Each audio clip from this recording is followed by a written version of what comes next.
안녕하세요. 항공드론 과학기술자를 위한 모빌리티 입문교양 강의를 맡은 건국대학교 모빌리티문학연구원의 김태희 교수입니다. 이 강의는 항공드론 전공학생이 가져야 할 기본적인 입문사회 소양 교육을 위하여 마련되었습니다. 항공드론 모빌리티를 보다 넓은 틀 안에서 생각하고 항공드론 모빌리티가 사회에서 어떠한 의미와 가치를 지니며 어떠한 윤리적 문제와 결부되는지를 이야기하고자 합니다. 첫 번째 강의는 모빌리티 개념과 항공드론 모빌리티이며, 이 강의는 모빌리티를 역사적이고 사회적인 맥락에서 이해하고 이러한 맥락에서 항공드론 모빌리티를 탐구하고자 합니다. 항공드론 과학기술자로 성장할 학생들이 항공드론의 과학기술적 측면뿐 아니라 이러한 과학기술이 사회 속에서 어떠한 의미를 지니고 어떠한 가치를 가지는가를 이해하기 위해서는 항공드론 모빌리티의 역사적이고 사회적인 맥락을 이해하는 것이 반드시 필요하다고 생각합니다. 이를 위해서 첫 번째 영상, 이동의 개념과 모빌리티에서는 먼저 모빌리티라는 개념이 무엇을 의미하는지 살펴보고, 그 다음 영상, 항공 모빌리티와 공항에서는 항공 모빌리티를 역사적이고 사회적인 맥락에서 살펴볼 것입니다.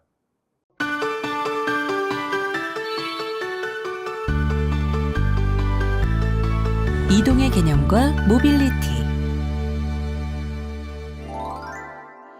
새로운 모빌리티 패러다임에서는 단순히 이동 자체만 연구하는 것이 아닙니다. 이동을 가능하게 하는 테크놀로지와 인프라, 이동을 일으키는 사회 경제적 요인들, 이동으로 인한 사회적 효과들까지 다 다루기 때문입니다. 이제 우리는 특히 중요한 몇 가지 이동 개념을 알아보려 합니다. 인간의 물리적 이동, 사물, 정보, 자본 등 비인간의 물리적 이동, 사회적 이동이 그것입니다. 모빌리티가 고도화된 현대사회에서는 사람의 이동이 매우 활발해지고 있습니다. 그리고 다양한 모빌리티 테크놀로지들이 눈부시게 발전하고 있지요. 따라서 사람의 이동 방식도 점점 다양해지고 있고 이동 속도도 점점 빨라지고 있습니다. 우선 가장 일상적인 이동에는 출퇴근이 있습니다. 집과 일터의 거리가 멀어지면서 출퇴근 시간도 늘어나고 있습니다. 특히 집값이 비싼 서울에 거주하기 힘든 서민들이 외곽이나 교외로 밀려납니다. 한국은 OECD 주요국들 중 통근 시간이 가장 긴 것으로 나타났습니다. 직장인들은 편도 기준 평균 58분을 출퇴근에 소비하고 있습니다. 그러나 수도권의 대중교통 이용 통근자들은 이를 훨씬 상회합니다. 2019년 서울, 경기, 인천 시민들의 출퇴근 교통카드 이용 내력으로 조사해보니 하루 평균 이용자 730만 명의 편도 이용 시간은 1시간 27분이었습니다. 여러 조사에 따르면 통근 시간이 길어지면 행복지수는 떨어지는 경향이 있습니다. 통근 시간이 같아도 환승을 여러 번 하면 행복지수는 크게 떨어집니다. 또한 통근 시간은 사회적으로도 커다란 영향을 미칩니다. 미국 정치학자 로버트 퍼트넘에 따르면 출퇴근 시간이 10분 늘어나면 공동체 참여는 10%가 줄어듭니다.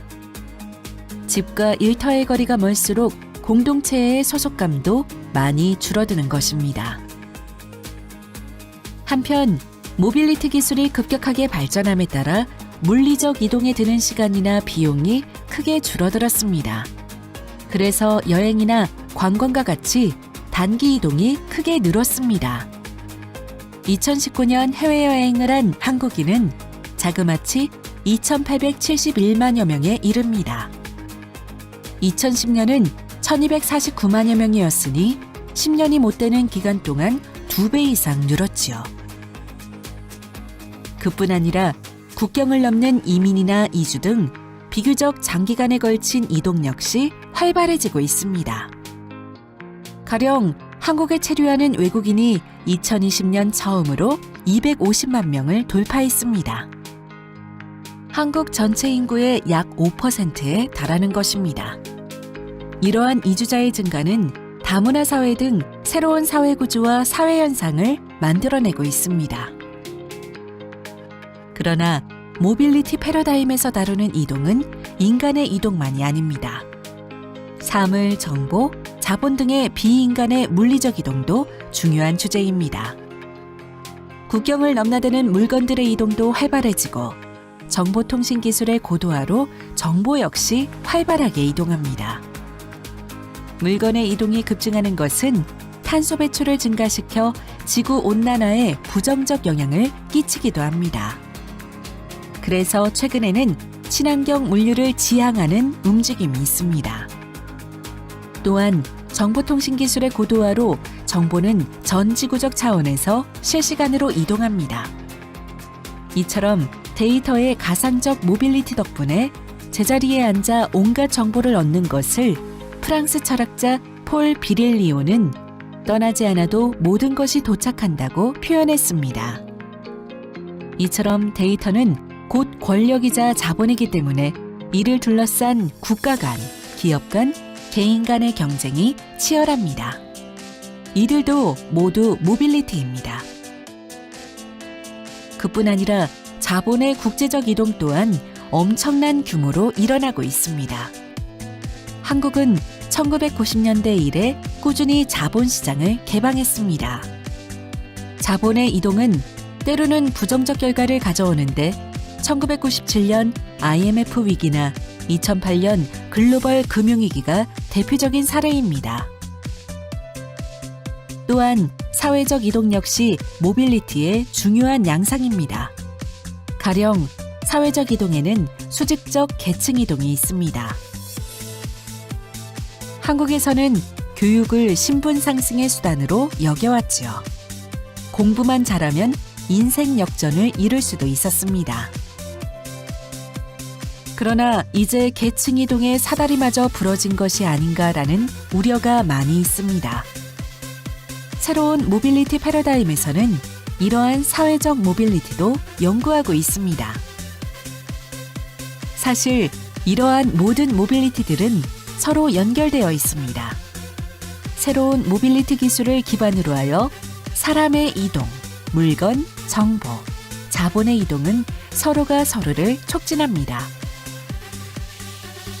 또 사회적 이치가 높을수록 모빌리티를 잘 활용할 수 있고 역으로 모빌리티를 잘 활용할수록 사회적 이치도 높아지는 경향이 있습니다. 이러한 여러 가지 이동 양상들을 전체적으로 연구하는 것이 바로 새로운 모빌리티 패러다임입니다.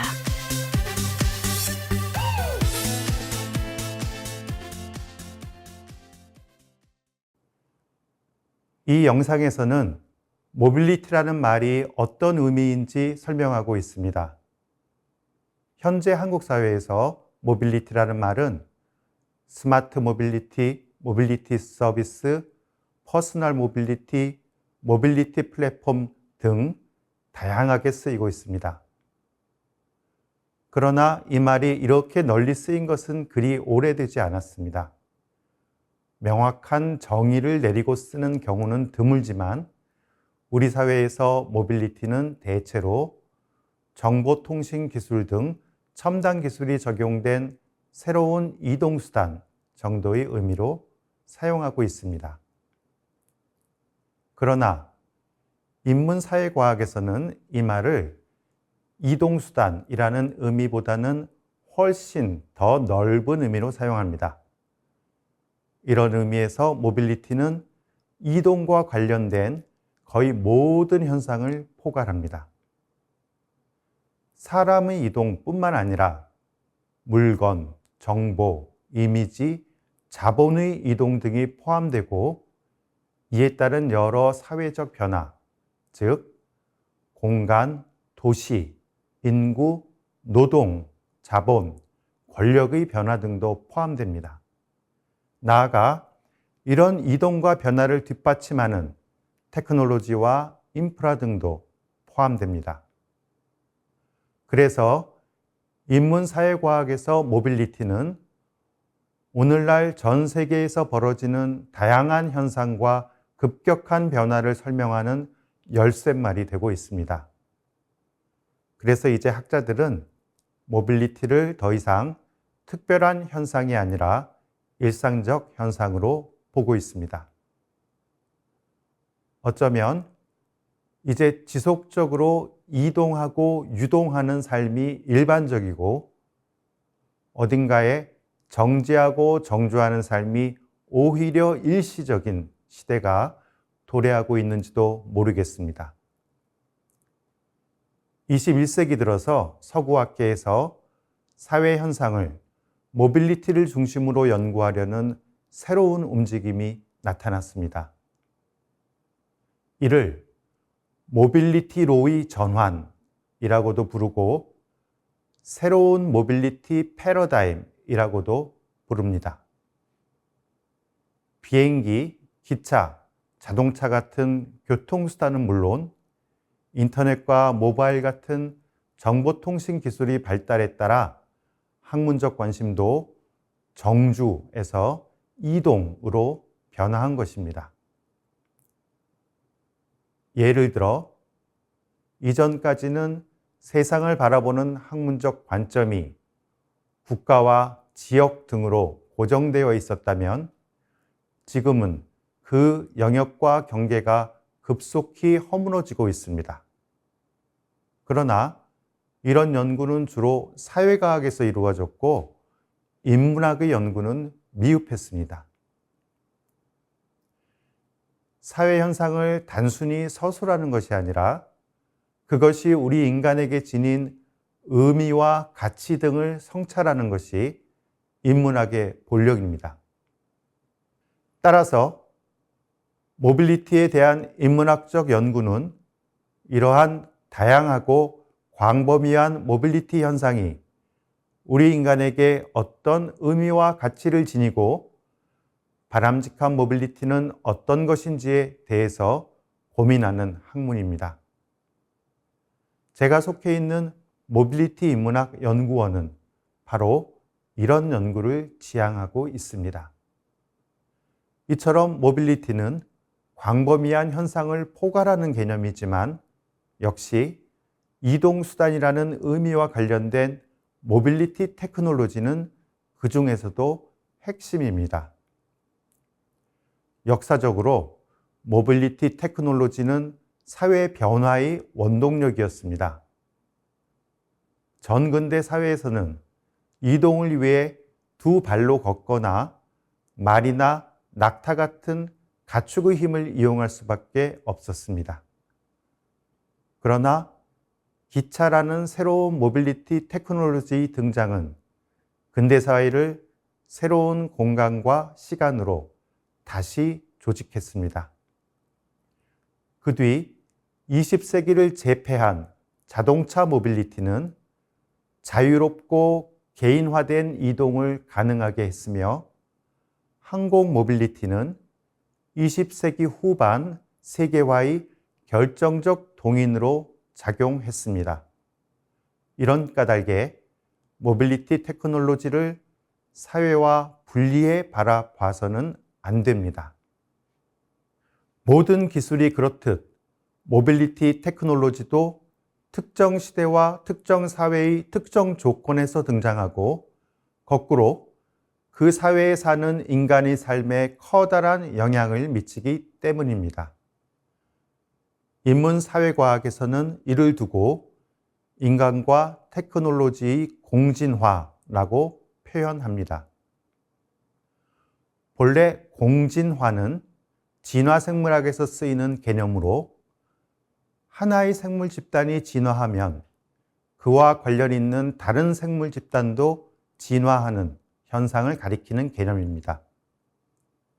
가령 벌은 꽃에서 꿀을 잘 얻을 수 있도록 진화하고, 거꾸로 꽃은 벌에 의존하여 잘 번식하도록 진화하는데, 이처럼 벌과 꽃은 서로에게 적응하면서 공진화했습니다. 그렇다면 인간과 테크놀로지가 공진화한다는 말은 인간과 테크놀로지가 서로가 서로에게 적응해야 할 환경이 된다는 것입니다. 테크놀로지는 인간이 특정 조건과 상황이라는 사회적 환경에 적응하는 방식으로 진화하고, 거꾸로 인간도 이런 기술적 환경에 적응하는 방식으로 진화합니다. 스마트폰이나 자동차 내비게이션 같은 모바일 테크놀로지는 우리 인간의 삶과 필요라는 사회적 환경에 적응해 등장했지만, 이제 이런 기술적 환경에 적응해 인간의 생활 방식, 습관, 능력 자체가 변화한 것입니다. 스마트폰 주소록 덕에 전화번호를 거의 외우지 않아도 되고, 자동차 내비게이션이 없으면 길을 잘 찾지 못하는 사람도 생겨났습니다. 다시 말하지만 모빌리티는 광범위한 현상을 포괄하는 개념이지만, 이동수단이라는 의미와 관련된 모빌리티 테크놀로지는 그 중에서도 핵심입니다. 그러므로 우리는 모빌리티라는 말이 넓은 의미, 즉 움직이는 모든 것이라는 의미와 좁은 의미, 즉 인간과 물건의 이동수단이라는 의미를 동시에 염두에 두면서 다음에는 항공 모빌리티에 대해 살펴보겠습니다.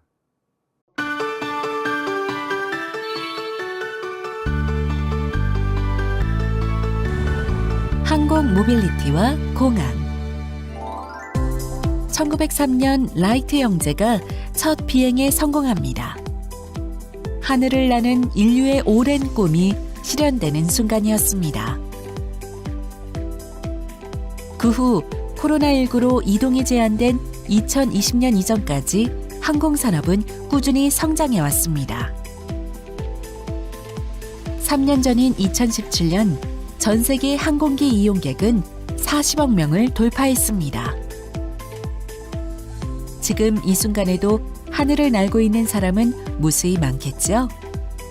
매 순간 평균 1만 대의 비행기에 약 127만 명이 하늘을 날고 있다고 합니다.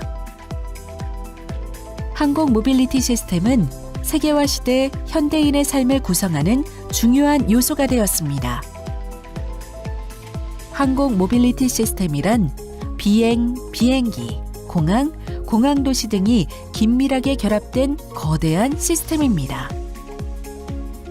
이 요소들이 따로따로 기능하는 것이 아니라 서로에게 긴밀하게 의존하여 기능하므로 하나의 시스템인 것입니다. 이제 공항을 중심으로 항공 모빌리티 시스템을 살펴보고자 합니다. 공항은 늘 활기차고 복잡한 공간입니다.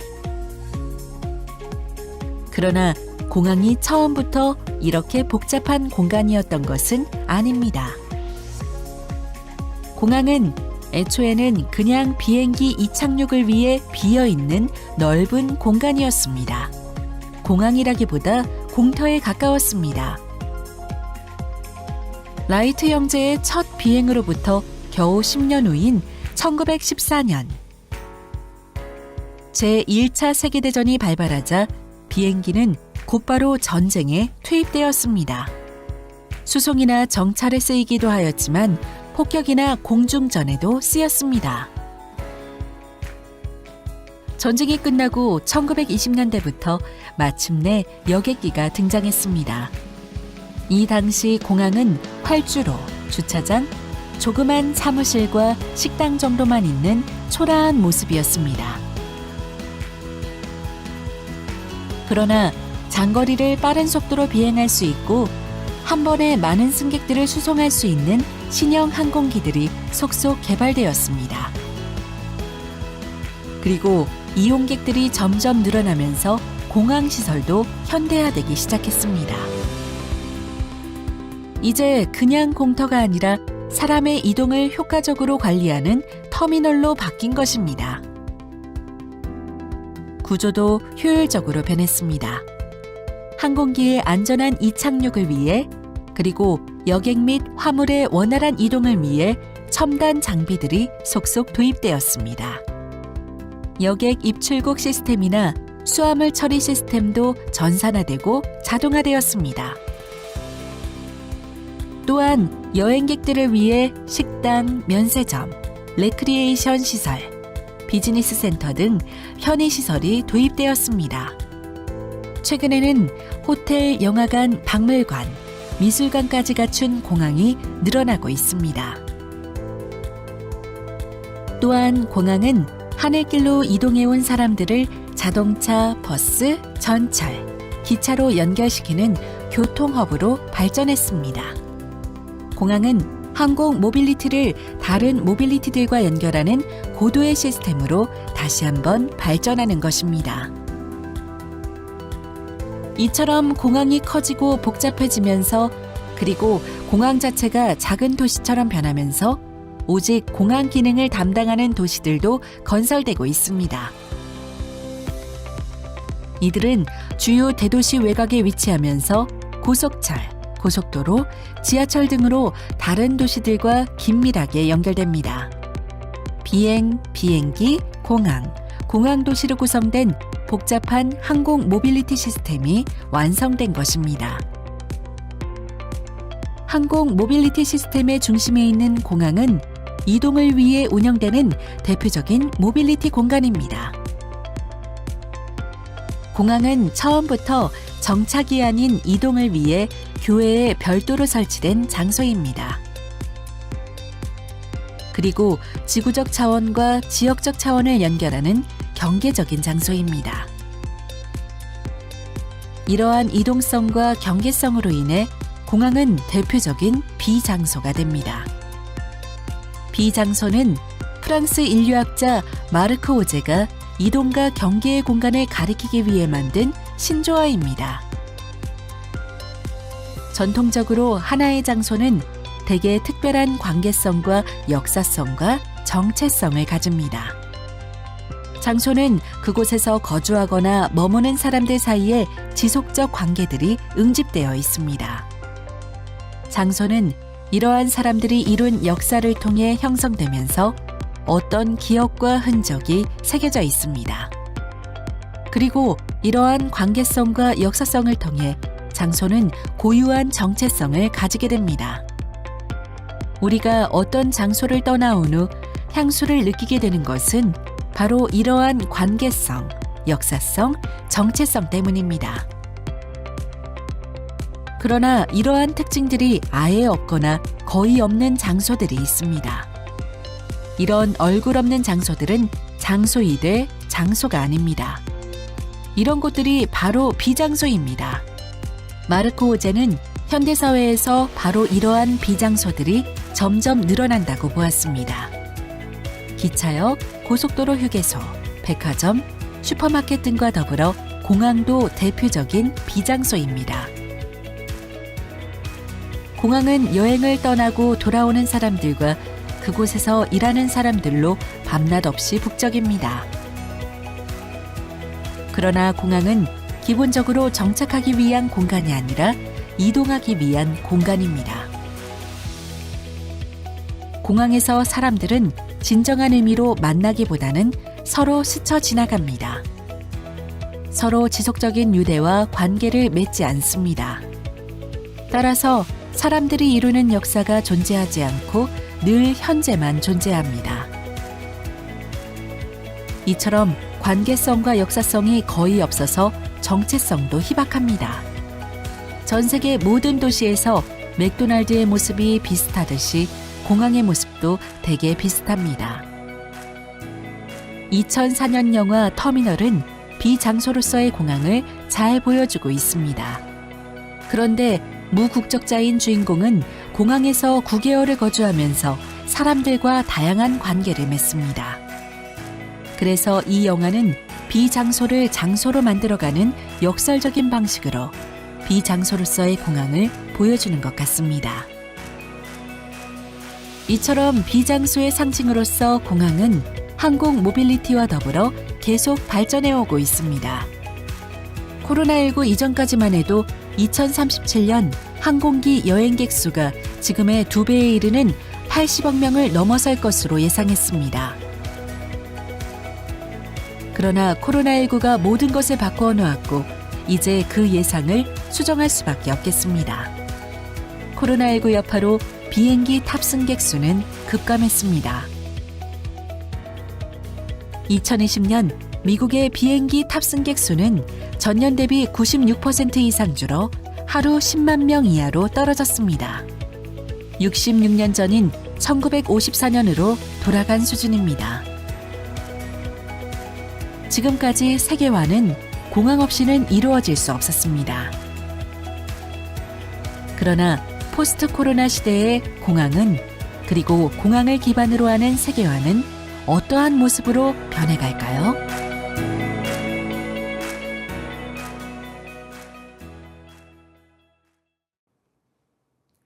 이 영상 항공 모빌리티와 공항에서는 항공 모빌리티의 태동기부터 현재까지를 간략하게 보여주고 있습니다. 항공 모빌리티 시스템은 현대인의 삶에서 없어서는 안 되는 중요한 요소가 되었습니다. 앞서 첫 번째 영상에서 보여주는 것처럼 2019년 해외여행을 한 한국인은 2,871만여 명에 이릅니다. 그 후 코로나19로 이 수는 급격히 줄어서 2020년에는 전년 대비 96% 이상 줄었다고 합니다.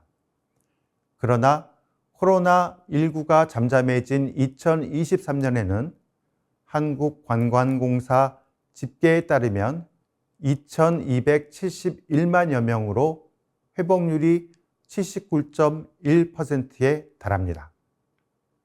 얼마 지나지 않아 해외여행객 3천만 명 시대를 맞이할 것으로 보입니다.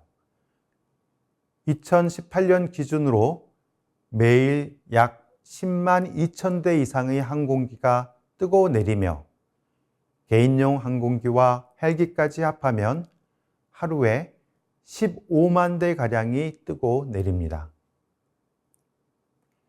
매년 뜨고 내리는 상업용 항공기는 약 3,680만 대가량이 되고 비상업용 항공기와 허가받지 않은 항공기까지 합치면 대략 5천만 대가 움직인다고 합니다. 그리고 매년 약 37억 명이 항공여행을 한다고 합니다. 2018년 세계 인구가 76억 6천만 명 가량이었으니 대략 절반에 해당했지요. 모든 모빌리티가 그렇듯이 항공 모빌리티도 비행기만을 따로 떼어놓고 보면 안 되고 항공 모빌리티 시스템 전체를 통합적으로 보아야 합니다. 항공 모빌리티 시스템이란 비행, 비행기, 공항, 공항 도시 등이 상호 긴밀하게 연결된 거대한 시스템입니다. 이 구성 요소들이 따로따로 기능하는 것이 아니라 서로에게 긴밀하게 의존하여 기능하므로 하나의 시스템인 것입니다. 이 영상에서는 특히 공항을 역사적이고 사회적으로 집중적으로 살펴보고 있습니다.